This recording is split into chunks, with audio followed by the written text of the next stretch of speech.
Bonjour à tous. Bonjour à tous et merci d'être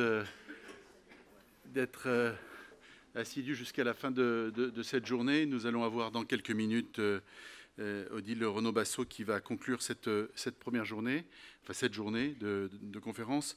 Vous savez, on a coutume de dire que Euronext est la maison commune de la croissance. Et c'est pour ça qu'on a voulu, pour la 6e année consécutive, réunir tous les acteurs de la place. Je voudrais d'abord remercier nos sponsors, sans qui cette journée, dans toutes ses dimensions, n'aurait pas été possible. Donc évidemment Euroclear, qui est aussi le premier actionnaire et l'un des principaux partenaires d'Euronext, mais également la BNP, qui est un autre actionnaire important d'Euronext et un partenaire et client important, la Société Générale, qui est un autre actionnaire et client et partenaire important d'Euronext, KCIS, qui n'est pas encore actionnaire d'Euronext, Mazars, Bank of New York Mellon, KPMG, Invest Securities et puis Midcap Partners. Donc merci beaucoup d'être là aujourd'hui. C'est toujours un moment intéressant de se voir dans les premiers jours de l'année 2017 parce que l'année 2000, de se voir dans les premiers jours de l'année. L'année qui vient de s'écouler a été, je crois, particulièrement compliquée. Enfin, entre la dernière fois où on s'est vu dans cette salle et aujourd'hui, on a vu simplement un projet de fusion entre Deutsche Börse et LSE pour créer une entreprise de taille considérable. Le référendum sur le Brexit, l'élection de M. Trump, un référendum italien, et puis dans les tout derniers jours de l'année, l'adoption d'un renforcement, d'un durcissement de la taxe sur les transactions financières. On ne peut pas dire qu'on a eu vraiment la totale, mais on a eu pas mal d'événements qui ont ajouté plus d'incertitude que de certitude, plus d'instabilité que de stabilité, et plus de troubles que de visibilité. Donc je crois que 2017 va d'abord tester nos capacités collectives, au-delà d'Euronext, d'adaptation à un environnement qui est assez rigoureusement différent de celui auquel on était confronté il y a exactement 12 mois. Alors, je pense que le défi, c'est évidemment plutôt un défi d'adaptation que de grosses surprises, parce que quand on regarde les échéances, elles ne sont pas de même nature ou aussi imprévisibles que dans leurs résultats que celles que nous avons vécues en 2016, qu'il s'agisse des élections aux Pays-Bas au mois de mars, qu'il s'agisse de la clarification du Brexit. Il y a donc le discours de Mme May aujourd'hui, mais on va aller plutôt dans le sens d'une clarification des intentions des Britanniques, qui est la première étape pour une adaptation efficace à une situation que nous n'avons pas voulu. Nous avons des élections en France au mois de mai et au mois de juin. Nous avons des élections en Allemagne à l'automne. Et puis, nous aurons aussi dans les mois qui viennent, avant probablement la fin du mois de mars et en tout état de cause avant la fin du mois de juin, l'issue de la fusion du projet de fusion entre Deutsche Börse et London Stock Exchange, avec des décisions critiques qui vont intervenir dans les quelques mois qui viennent. Nous allons avoir une nouvelle tendance sur les taux qui semble maintenant se sédimenter. Et puis, nous allons avoir un environnement qui là, devrait aller dans le bon sens d'amélioration, certes faible, mais réelle, des perspectives de croissance, en tout cas dans la zone euro. Donc c'est le moment d'utiliser cette période qui devrait être moins troublée que 2016, en tout cas moins violente, pour confirmer l'attractivité de Paris. Il faut vraiment insister là-dessus. Hein. Je crois que ça a été dit ce matin avec Ross, et puis tout à l'heure, il y avait les vœux du ministre de l'économie et des finances qui parlait de cette tentation ou cette tendance fréquente au French bashing, plutôt chez nous que chez d'autres d'ailleurs. Il faut quand même avoir l'ambition, la confiance en nous de reconnaître quelques atouts extrêmement puissants qu'il faut répéter et répéter à l'extérieur, mais d'abord en être convaincu nous-mêmes. Pour faire une politique de l'attractivité, il faut être attirant, et pour être attirant, il faut commencer par être confiant en soi. Donc c'est vrai que nous avons certains actifs, certains atouts qui en réalité sont assez difficiles à reproduire facilement. Et le premier d'entre eux, c'est, puisqu'on est ici pour parler bien sûr de la bourse, mais aussi du financement en général, c'est la présence de 5 banques de taille mondiale pour la plupart d'entre elles, et en tout cas systémiques, qui sont dans le top 10 des banques européennes.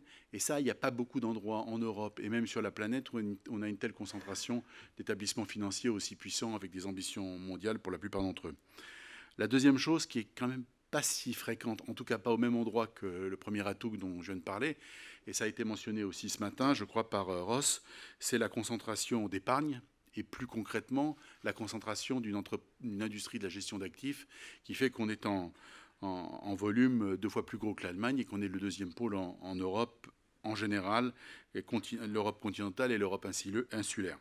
Le troisième atout, c'est qu'on est le premier marché obligataire avec 35% de parts de marché en Europe. Ça, c'est plus volatile, ça se pique aux autres, les parts de marché, mais ce n'est pas arrivé non plus par hasard. C'est arrivé parce qu'il y avait une volonté qui a été réaffirmée de manière régulière, parfois avec l'intervention d'ailleurs des pouvoirs publics pour enraciner l'importance de notre marché obligataire.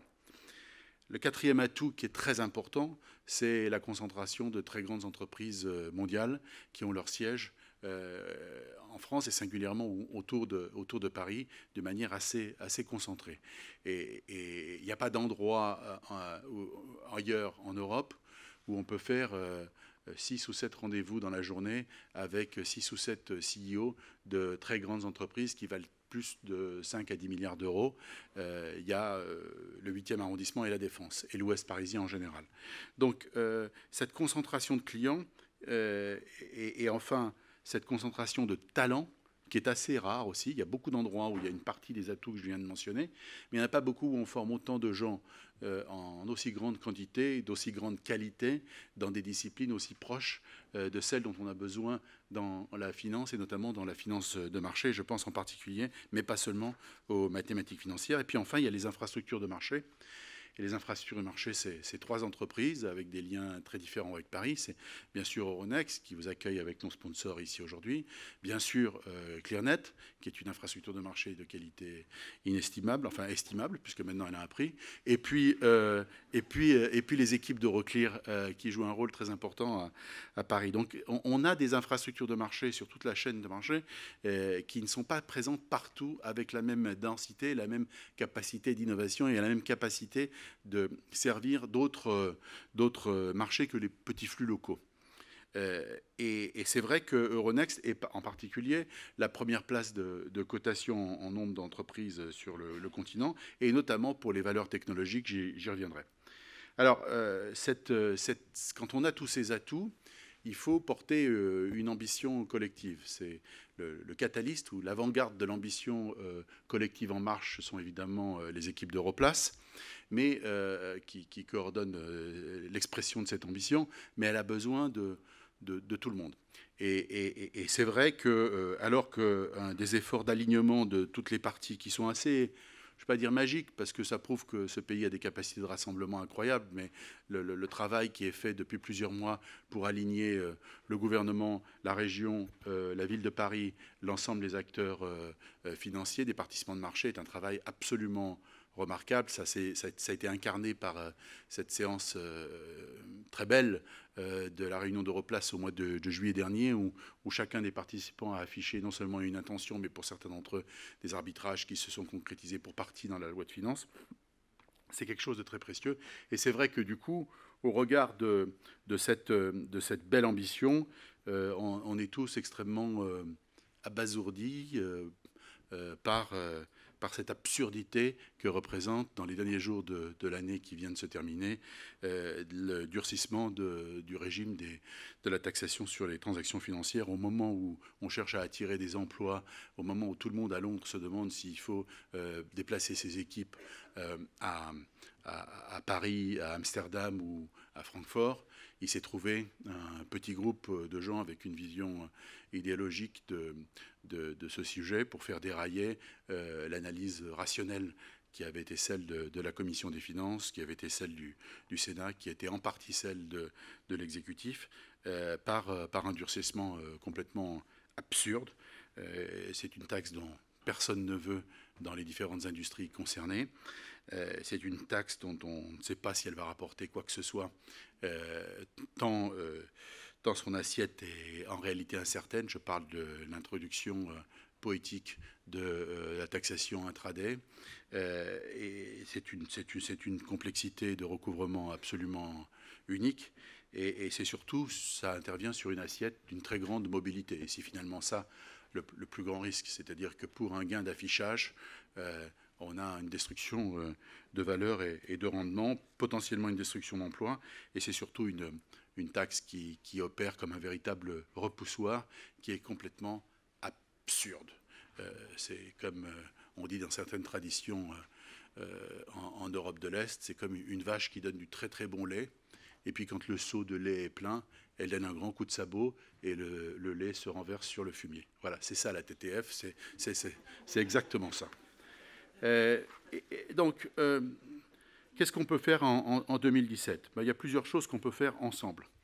D'abord, résister au risque ou à la tentation d'un Brexit qui serait mal négocié. Comme toutes les négociations, la manière dont on engage les choses est absolument déterminante pour la suite.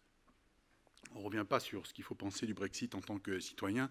Ross McInnes l'a dit mieux que moi. C'est une souffrance en tant que citoyen d'imaginer que notre destin est amputé de 25% de sa capacité diplomatique, presque 30% de sa capacité militaire avec le départ de nos alliés. Mais enfin, c'est une situation qu'aucun d'entre nous, la plupart d'entre nous n'ont pas voulu.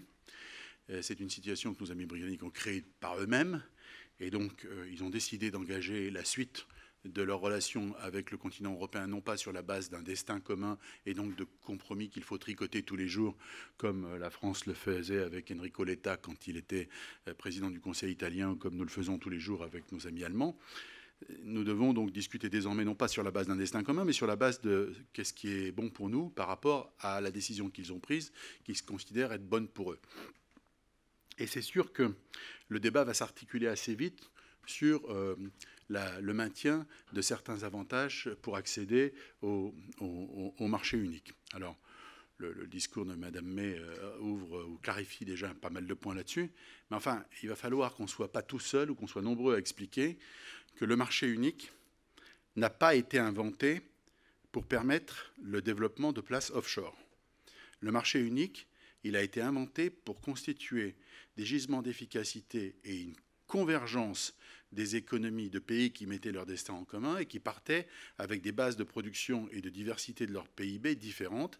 Et on a donc prévu dans ce marché unique, d'une part, l'ouverture des frontières et la convergence des normes, et en même temps, un droit de la concurrence pour que ce rapprochement des entreprises à l'intérieur de cet espace ne se fasse pas au détriment de l'innovation et des consommateurs. Ça n'a jamais été inventé pour que des gens aient le beurre, l'argent du beurre, le paysage derrière la ferme, le sourire de la crémière et la caisse noire de la coopérative laitière. Ça n'a jamais été inventé pour gérer ce genre d'asymétrie. Et donc, il faudra avoir des réflexes simples sur ce que signifie l'accès au marché unique, au-delà des aspects techniques sur le régime des pays tiers et sur le régime du passeport. Et donc, ça va se caractériser, c'est pour ça que je le disais, sur les conditions dans lesquelles sera évoqué, discuté, envisagé toutes les réflexions sur le fameux régime transitoire. Le régime transitoire dont je parlais contribue assez largement ou trouve sa place centrale dans les analogies laitières que je viens d'évoquer. Car le régime transitoire, c'est une manière de continuer à avoir accès à l'ensemble du marché unique, tout en s'exonérant des charges qu'il suppose. Donc il faut qu'on ait confiance en nous-mêmes. Il ne s'agit pas de fermeté ou d'être dur, tout ça est grotesque, ni de punir qui que ce soit. Il s'agit juste d'avoir des positions cohérentes sur ce que nous pensons bon pour nous, pour préserver le développement et la croissance de ce magnifique projet que nous menons à 27 et surtout à 19, pour organiser de la cohésion en Europe. Et Euronext, qui est une entreprise fédérale, avec un chairman néerlandais, deux board members néerlandais, 2 board members belges, 2 français, un Portugais, une Allemande et un Britannique, qui a son siège juridique à Amsterdam, qui a un CEO français, un CFO italien, un Chief Operating Officer néerlandais, un Chief Talent Officer français. Cette boîte fédérale, c'est mieux que d'autres que nous avons la capacité à être beaucoup plus efficaces et performants que les autres quand nous engageons dans des projets fédéraux qui marchent. Donc Euronext a un rôle, à mon avis, avec nos partenaires, bien sûr, mais particulier à jouer, parce que c'est la maison commune de la croissance, et parce que c'est pas parce qu'on est petit, voire très petit, puisque Euronext n'a jamais été si petit. Nous avons une capitalisation boursière il y a 2 jours de 3 milliards d'euros, 2 milliards 9 et quelques. Jamais l'entreprise n'a été de taille aussi modeste. Enfin, évidemment, elle a doublé son cours depuis l'IPO, mais ça, c'était normal puisqu'elle avait été, il n'y avait que les aveugles pour ne pas se rendre compte de la pépite que représentait ce projet. Mais c'est vrai que nous sommes beaucoup plus profitables que les autres, mais beaucoup plus petits. Alors, qu'est-ce que nous faisons dans ces circonstances? Nous faisons comme Kirikou. Kirikou qui n'est pas grand, mais qui est vaillant. Et c'est une approche qui est à la fois nécessaire et aussi la seule possible. Et donc, c'est pour cela que nous avons rendu public au mois de mai dernier un plan de croissance autonome, ou stand-alone, comme on dit. Ça vaut toujours quelques centimes de plus quand c'est dit en anglais qu'en français, malheureusement. Mais donc, un plan, on va parler français ici, autonome. Ce plan de croissance, agilité pour la croissance, est très important parce qu'il a pour ambition de permettre le développement et la croissance de l'entreprise, quoi qu'il arrive, quelles que soient les évolutions de son environnement, par des initiatives de croissance quasi organiques qui nous permettront de générer 70 millions de revenus en plus d'ici la fin de l'année 2019. Et puis, c'est aussi... c'est ça que signifie l'agilité pour la croissance, ou être vaillant même si on n'est pas grand, c'est la mobilisation de notre bilan. Un des actifs les plus précieux d'Euronext, c'est le fait que notre dette sur EBITDA aujourd'hui est de 0,2 et que même si nous complétons l'acquisition de ClearNet aux conditions qui ont été rendues publiques le 3 janvier, notre dette sur EBITDA sera de 1,2, 1,3. Et donc très clairement en deçà du niveau de dette, d'endettement de tous nos concurrents et de pas mal d'entreprises, même au-delà du secteur financier. Donc, la mobilisation de ce bilan, elle est aussi rendue possible parce que nous avons en 2016 conclu un accord avec le ministre des Finances néerlandais. Il y a 1 an, quand on se voyait là, tout le monde me disait « Oui, mais vous avez des restrictions sur le déploiement de votre capital, etc. » Nous avons fait un deal avec notre régulateur néerlandais qui nous permet de payer du dividende et de faire des acquisitions sans être restreints dans le déploiement de notre capital. Nous avons une politique de dividende qui est stable à 50% de nos profits et nous avons une performance opérationnelle et une génération de cash qui nous permet d'être agile et en mouvement. Et c'est vrai qu'on va assister, et nous essayons de conduire avec toutes les équipes de management d'Euronext, à un changement de culture progressif. 2014, ça a été l'indépendance d'Euronext, avec l'IPO qui a permis de sortir du patrimoine de ICE après avoir été dans le patrimoine de NYSE. Ça, c'est la phase 1, l'indépendance. En 2015-2016, nous avons engagé une phase de performance remarquable, avec des efforts sur la base de coûts qui sont tout à fait considérables et qui se poursuivent. Et l'ambition pour 2017, c'est d'engager une phase de croissance. Et de performance, bien sûr, puisqu'on ne va pas faire de compromis sur la base de nos coûts, mais surtout une phase de croissance, parce que nous devons croître. Et pour cela, il faut que nous soyons plus innovants et plus proches de nos clients. Et probablement plus proches de nos clients parce que plus innovants. Et c'est ce que nous essayons de faire avec beaucoup de rigueur. Nicolas Rivard animait, je crois, un atelier ce matin sur certains de ces sujets. Mais on veut aussi être plus proche de nos clients de manière plus comment dirais-je, profonde, plus intime. Et donc, nous avons lancé, par exemple, une enquête de satisfaction de nos clients. On a fait faire par Ipsos 500 coups de téléphone à 500 personnes qui soit achètent nos services de data, soit sont des participants sur nos métiers de négociation et de trading, et soit des gens qui sont des émetteurs. Et je crois que, moi je ne suis pas matheux, hein, mais 1 sur monopole est probablement égal à en quête de satisfaction du client. Il n'y a rien qui est plus orthogonal à demander aux gens qui vous payent quelque chose s'ils sont contents que le monopole. Et donc, on mesure maintenant des choses qui sont inhabituelles dans nos métiers. On a commencé à mesurer le Net Promoter Score, un standard qu'on utilise beaucoup dans le retail, beaucoup dans les métiers où on mesure de manière très fine la satisfaction du client. On a décidé de le faire, même si ça paraît un peu loin des usages de cette industrie, parce que plus vous êtes petit, plus vous devez être pertinent pour vos clients, et plus vous devez être proche d'eux, et plus vous devez faire migrer les équipes d'une culture, même si elle est dissipée depuis longtemps du modèle, mais d'une culture d'infrastructure, pour ne pas parler de monopole, parce que les infrastructures peuvent être très concurrentielles, et la nôtre est soumise à un environnement compétitif féroce, mais c'est aussi, nous ne sommes pas qu'une infrastructure, mais nous sommes aussi une infrastructure, et donc pour cela, il fallait être proche des clients, mais surtout innovant. Alors pour l'innovation, j'aurais juste cité 3 exemples. D'abord, l'initiative que nous avons engagée et au cœur de laquelle Anthony Attia passe beaucoup de temps avec tous nos partenaires sur la blockchain, et où nous avons mis en place avec 6 grandes institutions, principalement la BNP, la Société Générale, Euroclear, la Caisse des dépôts, S2IEM, qui est un groupement de participants de marché extrêmement dynamique, et puis Europlace, le développement d'une infrastructure de blockchain réelle pour les PME. Parce que la blockchain, c'est quand même un truc qui, pour l'instant, se traduit par beaucoup de PowerPoint et beaucoup de conférences et beaucoup de PDF de temps en temps. Mais enfin, il y a un moment où il faut passer à just do it. Donc, pour transformer le PowerPoint en to-do list, je ne sais pas comment on dirait tout ça en français, mais pour transformer la blockchain, les idées de la blockchain, les concepts, en quelque chose qui marche en vrai, vraiment, on a décidé de réunir des partenaires, et nous sommes l'un des animateurs de ce consortium, de ce groupement, et on est extrêmement fiers de le faire avec tous nos partenaires. La deuxième initiative en termes d'innovation, c'est Algomi. Je comprends que Stuart était ce matin avec vous et qui vous a dit ce qu'il en pensait. Moi, je crois que c'est un truc absolument fondamental. C'est un partenariat qui va permettre d'améliorer la liquidité sur les marchés obligataires en Europe. Les marchés de corporate bonds sont en réalité en secondaire très fragmentés. Les transactions se font souvent au téléphone, parfois de manière assez opaque, en tout cas avec une information imparfaite. Et donc, ce que nous faisons avec Algomi, c'est, comme l'a dit quelqu'un dans l'équipe chez nous, eux, ils font TripAdvisor et nous, on fait e-booking.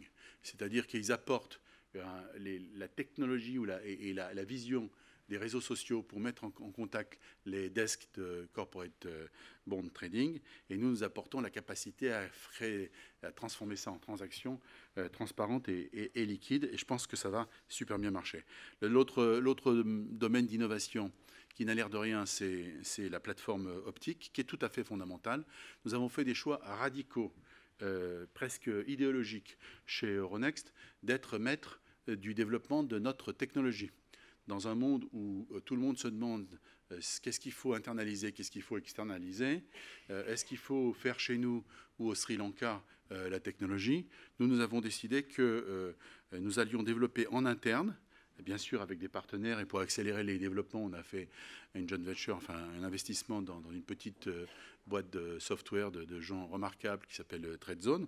Mais on a décidé d'investir dans une nouvelle plateforme parce qu'on considère que la maîtrise de l'architecture et du développement de la plateforme de dissémination des données de trading, cash et dérivés est au cœur de la différenciation d'une plateforme de marché. Et en réalité, l'infrastructure sous-jacente de ce qu'a été le projet Euronext, c'est la mise en commun de Lisbonne, Amsterdam, Bruxelles et Paris, a été la plateforme UTP.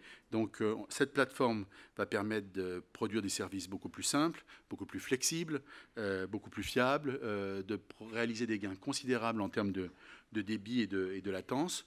Dès les prochaines semaines, prochains mois, nous allons release, livrer la plateforme de data, de données. Dans le courant du deuxième semestre, nous livrerons la plateforme de négociation des actions, et en 2018, la plateforme dérivée.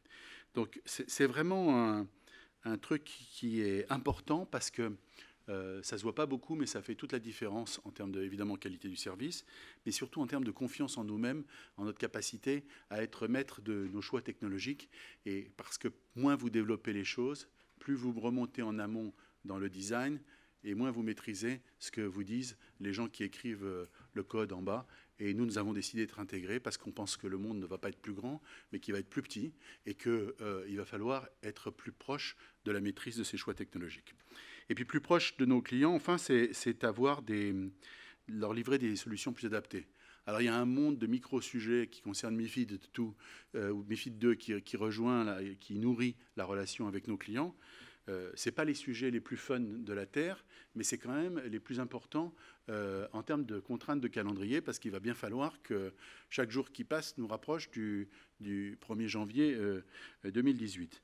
La deuxième série d'innovations, enfin de solutions plus adaptées encore à nos clients, c'est des choses comme Best of Book.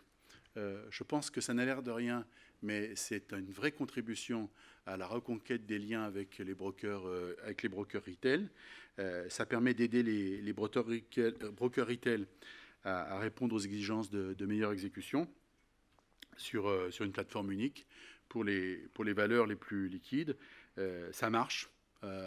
On est content que Bourse Direct, ProCapital et une vingtaine d'autres aient rejoint cette plateforme. C'est très important. On est extrêmement content que l'intégralité des brokers retail en Belgique et aux Pays-Bas ait rejoint cette plateforme. Et je crois que over time, même si c'est pas grandiose, ça va finir par se voir. Et puis, pour être plus proche de nos clients, c'est aussi enrichir l'offre de services. Donc à l'égard des émetteurs, on a sorti le premier mandat de pré-listing avec Horizontal Software. Bon, c'était pas gros, hein, mais quand même. 6 millions levés pour une capitalisation de 18 millions. Donc on essaye d'adresser dans ces phases de pré-listing les besoins de certaines entreprises qui souhaitent être accompagnées très en amont. Et puis, le deuxième domaine d'offre de services où les choses commencent à se voir et vont se voir de plus en plus, c'est le développement du marché de notre activité de technologie. Euronext veut et va devenir le plus gros marché de valeur de technologie en Europe. Nous avons déjà 300 entreprises de technologie cotées chez Euronext, vous en avez entendu certaines, mais les choses vont aller de plus en plus vite, et surtout, nous allons nous adresser à des entreprises dont les sièges et les opérations ne sont pas nécessairement dans des marchés Euronext. Je pense à des entreprises allemandes, suisses, italiennes, espagnoles. Et d'ores et déjà, nous avons un certain nombre de ces entreprises qui vont chercher sur les marchés Euronext la liquidité et les fonds propres et la couverture qu'ils ne trouvent pas sur des marchés qui s'intéressent beaucoup moins à ce genre de projet. Euronext a un mandat fondamental qui est de permettre au marché de capitaux pan-européen de financer l'économie réelle. Et l'économie réelle qui ne peut se financer qu'en risque, c'est la technologie. L'économie réelle qui ne peut se financer qu'en risque et qui a besoin particulièrement de liquidité de la part des actionnaires initiaux, c'est la technologie, car vous investissez dans de nombreuses entreprises de technologie, beaucoup échouent, quelques-unes réussissent. Si votre métier, c'est d'investir dans ces entreprises-là, vous devez sortir et réaliser un gain sur les quelques entreprises dans lesquelles vous avez eu de la chance, vous avez été perspicace, pour réinvestir dans d'autres ou pour rémunérer vos propres investisseurs. Ça suppose des sorties de M&A, mais ça suppose toujours une sortie de marché comme une alternative à la sortie de M&A pour des évidentes raisons de tension compétitive. Donc ça, c'est un programme très important. Là aussi, c'est Anthony qui est à la fois en charge Anthony Attia qui est à la fois en charge de Euronext Paris et aussi de nos activités de listing au niveau groupe, conduit cet effort, et on va dans les semaines qui viennent, je pense, à mettre encore un coup de booster. Enfin, il y a le développement du marché libre qui doit être plus que l'antichambre de la bourse. Soit on prend sérieusement, soit on prend au sérieux les concepts de l'ambition de l'union des marchés de capitaux formalisés il y a un an par M. Hill, un peu plus d'un an, et on pense qu'il faut vraiment structurer ce qu'il appelle l'élévateur, l'ascenseur de finances, et alors il faut des marches de capitaux qui s'emboîtent bien entre le marché libre, Alternext et les différents compartiments d'Euronext, soit on laisse tomber. Il nous semble qu'on a là un outil qui permet d'accéder au marché de capitaux avec des contraintes plus légères. Donc on va entreprendre une série de mesures pour attirer des investisseurs de qualité et des émetteurs de qualité vers ce marché libre revampé. Et enfin, plus proche de nos clients, c'est développer l'offre de services de compensation pour les investisseurs et pour les participants de marché. Et donc, on avait dit le 13 mai, quand on a annoncé Agility for Growth ou l'agilité pour la croissance, qu'on ouvrirait un certain nombre d'optionnalités. On l'a fait de deux manières, relativement simple, en prenant une participation de 20% dans EuroCCP à Amsterdam, qui est une boîte extrêmement performante en cash equity, enfin en equity clearing et sur les métiers de cash, mais c'était facile parce que c'est la partie la plus simple des métiers de compensation, et c'était aussi simple parce que c'est une quasi-coopérative. Ils avaient 25% à 4 entre ABN, DTCC, Nasdaq et BATS. Ils nous ont fait une place. On est 5 à 20%. Et c'est un deal simple. Et puis, il y a eu l'autre deal qui est plus compliqué, mais on a fait la moitié du chemin. C'est l'acquisition conditionnelle de ClearNet. Et je veux redire ici la fierté que nous avons à envisager, à rêver à la perspective de pouvoir réunir à nouveau les équipes de ClearNet au sein d'Euronext, d'autant plus que ce que ClearNet a accompli depuis 2003, depuis l'époque où ils ont été arrachés même si c'était un deal d'adultes consentants, hein, mais même s'ils ont été arrachés à Euronext en 2003,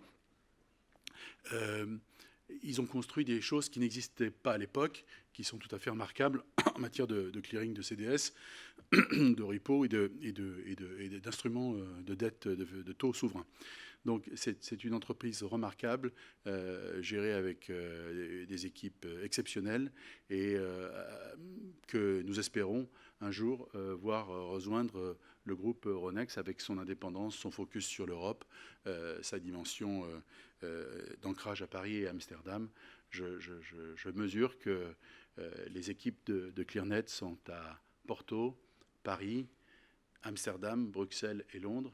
Et les équipes de Euronext sont à Lisbonne, Porto, Amsterdam, Bruxelles et Londres. Donc nous avons vécu ensemble très longtemps. Nous avons la possibilité de nous remettre ensemble. Et nous espérons que cela arrivera. Mais enfin, cela est en dehors de notre contrôle. Et nous verrons comment les choses se passent. Nous verrons ce que les régulateurs décideront à Bruxelles. Nous verrons ce que les régulateurs décideront à Wiesbaden. Et si cette transaction peut voir le jour, elle n'est plus sous notre contrôle. Ce qui est important, c'est que quoi qu'il arrive, Euronext sortira renforcé de cette transaction, qu'elle soit approuvée ou pas. Et ce qui est important, c'est que nous continuions à être indépendants, à être performants, à être en croissance. Pas parce que l'indépendance est un objectif en tant que tel, encore que pour certains de notre stakeholders, il l'est, et il faut respecter cet objectif, mais parce que la seule condition pour continuer à rester indépendant, c'est d'être performant, et la seule condition pour rester performant, c'est probablement d'engager des initiatives de croissance. Donc nous allons essayer de croître tout en étant performants, et nous allons essayer d'être indépendants, sauf si nos actionnaires, évidemment, décident de nous vendre. Mais pour le moment, l'ambition, c'est bien de faire d'Euronext, et au-delà d'Euronext, dans l'ensemble du marché où nous intervenons, une entreprise indépendante, performante et en croissance, parce que sinon, on ne pourra pas rester longtemps la maison commune de la croissance. Je vous remercie.